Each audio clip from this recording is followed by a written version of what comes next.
We have some breaking news, a blow to illiberal democracies throughout Europe. And here at home, Viktor Orban defeated Sunday night in Hungary's parliamentary elections. Orban describing his party's defeat as, quote, clear and painful. Unlike Trump, he accepts the will of the people. He promised to continue serving Hungary as an opposition leader. This is a tremendous blow to Donald Trump, who campaigned actively for Orban, as did our Secretary of State, Marco Rubio.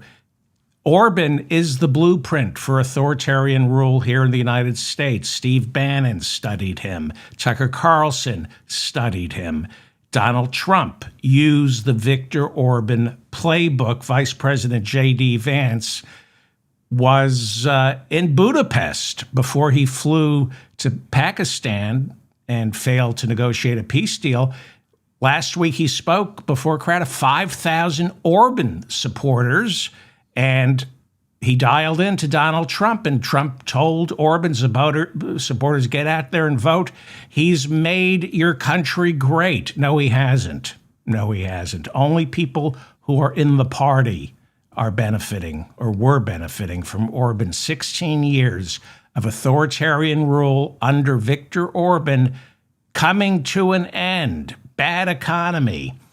This is a man like Trump who declared war on Muslims, immigrants, and the LGBTQ community. He othered. That's how he held power, through corruption and by othering marginalized communities. He was defeated Sunday by an apostate, a member of Orban's own party who broke away 2 years ago, Peter Magyar.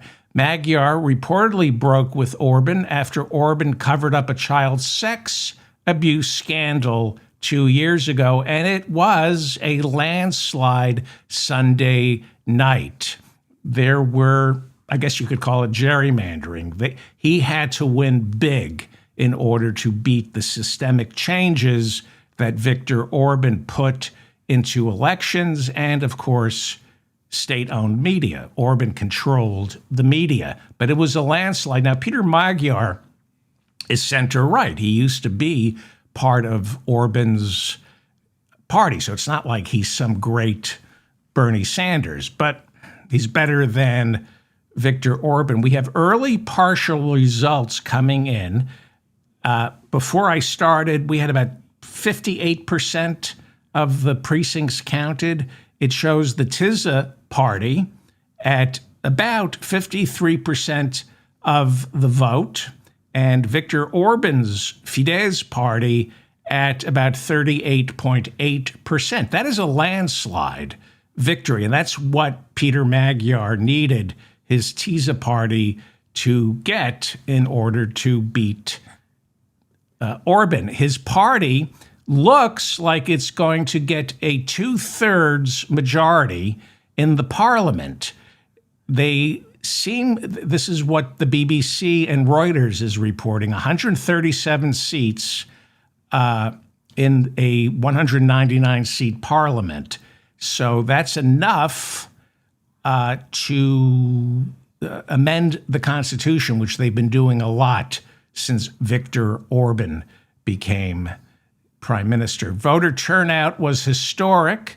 77% of eligible voters had already voted by 6:30 p.m. It was a record. It was the biggest turnout since Hungary stopped being part of the Warsaw Pact, ever since the fall of the Soviet Union, and Hungary began having free and fair elections. Largest turnout ever. Well, it's being celebrated throughout Europe. Ursula von der Leyen, Emmanuel Macron, and Pedro Sanchez. Pedro Sanchez is the socialist prime minister of Spain. They celebrated the election results, calling it a massive win for European values and unity. He was a problem. Hungarian Prime Minister Viktor Orban, not just corrupt, not just authoritarian, not just persecuting marginalized communities. He was almost kicked out of the EU for his lack of support for Ukraine. He is an ally of Putin's, and there are reports that Putin helped fund his elections over the years. So now he has conceded defeat. That's it, 16 years gone, done, finished for the time being. These people have a way of coming back. And as they are saying now, this deprives Vladimir Putin, his only ally within the European Union. There are far-right extremists like Giorgia Meloni in Italy, but even she will not support Vladimir Putin. The Alternative for Germany party is both they're apologists for Hitler and Putin, but even the Alternative for Germany party, which came in second in last year's German parliamentary elections, could not bring themselves to go after Putin. They believe the invasion of Ukraine was self-inflicted, but this is big news for Trump. It's you have a Europe that has been taken over by right-wing parties, and maybe the pendulum is beginning to swing back. UK Prime Minister Keir Starmer, Labour, called Magyar's victory a historic moment for European democracy.